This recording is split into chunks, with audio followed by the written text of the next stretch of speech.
In this video, I'm going to give you 3 key ideas to practice and implement when your young person is being really angry. If you implement one of them, I absolutely know that it will completely shift your relationship with your child and ultimately have them probably be less angry. So let's get started. First of all, let them be angry. Don't do anything at all to try to shift their experience to whatever they're feeling, whatever they're experiencing. Let them be angry. It's okay if they're angry. Now, if they're being destructive, that's different. And we'll talk about that in a minute. But if they're angry about something, if they're frustrated about something, just let them be. Let them be free in their experience of it. I get it. There's probably destructive ways that that's having an impact on, that their anger is having an impact on, and it's probably having an impact on the family and maybe their relationships and ultimately themselves.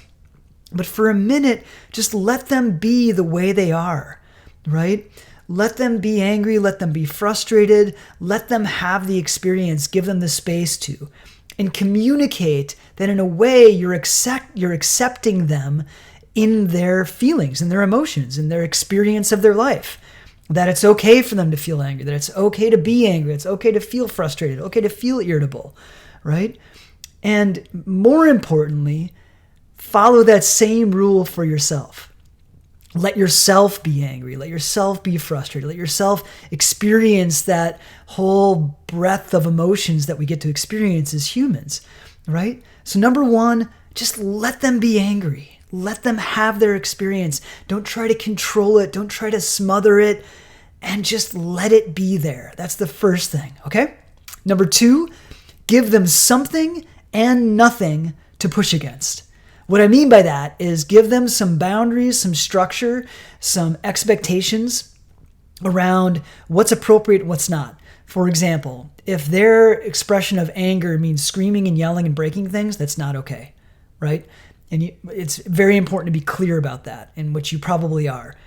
The key of implementing that kind of structure, communicating that kind of structure, is that you're in a stable, neutral, ideally compassionate place yourself when you're communicating that expectation. Or it's not okay to be violent. It's not okay to scream and yell or be abusive towards people. And anger is okay. And its expression has certain boundaries around it. If they want to go into their room and scream in their pillow, go for it. No problem. You can even give them that option, right? But it's not okay for them to be destructive or abusive towards other people. That's what I mean by giving them something to push against. Give them some boundaries. Give them some offense, per se, to know that they're safe, that you care for them. Also, the second part of that statement, give them nothing to push against, is don't practice not getting activated or triggered or disrupted when they're angry. Now, this probably means if you get very upset, which I used to be actually, when people got angry, I would get very scared. I would get triggered. I would get frustrated. I'd get kind of arrogant. I was a mess. Let's just put it that way. And if we get triggered by other people's anger, it means that we have unfinished business in ourselves in relationship to our own anger or in relationship to our family of origin, right? And how things were when we were growing up. So give them something to push against, which are the boundaries, and give them nothing to push against, which means that you practice becoming more and more unshakable in whatever and however the way they show up with you. So if they're angry, if they're frustrated, if they're sad, if they're happy, you are practicing, and you won't be perfect with this because not many people are, and certainly I'm not.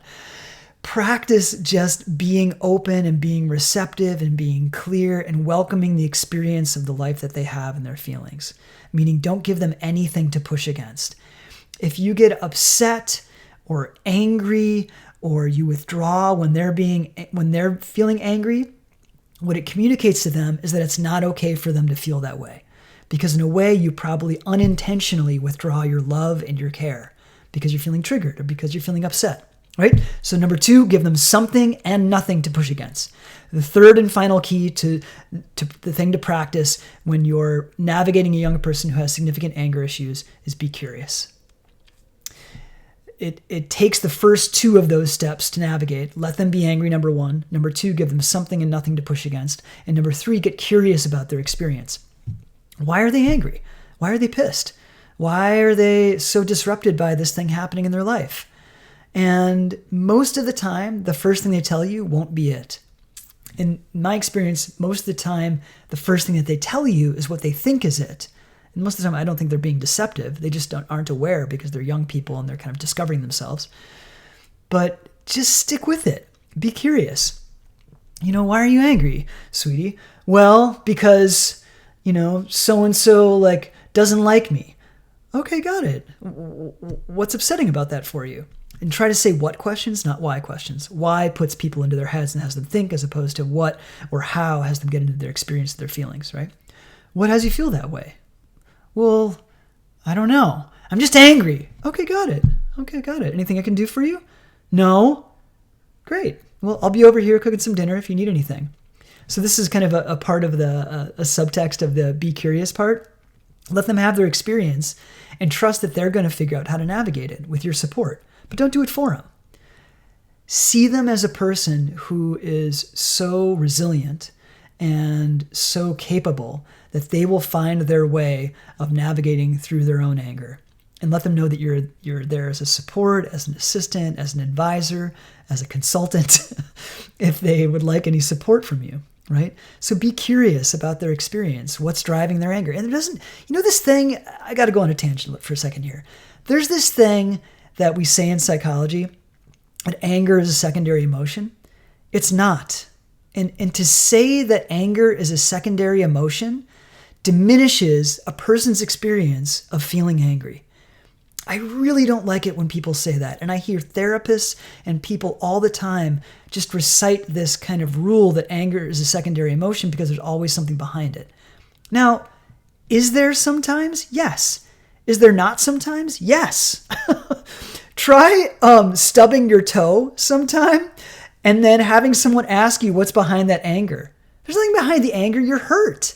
It's painful. And you might say that hurt is behind the anger, but don't use that. It's not true, and it's condescending and diminishes and is disrespectful to people having an experience of anger, right? So be curious. We don't have to get curious about what's driving it or what's behind it. Just ask them to share with you about what's so angering or irritating or frustrating about the experience that they're having. And just let them vent. It's okay if they complain, if they don't take any responsibility for their part in it. Just let them share and get inside their experience. The whole point of being curious is deepening your understanding of your child's world and ultimately themselves. Okay? So 1, let them be angry. 2, give them something and nothing to push against. And 3, get curious. I hope you enjoyed this. Click subscribe or a thumbs up if you enjoyed it, and I'll see you next time.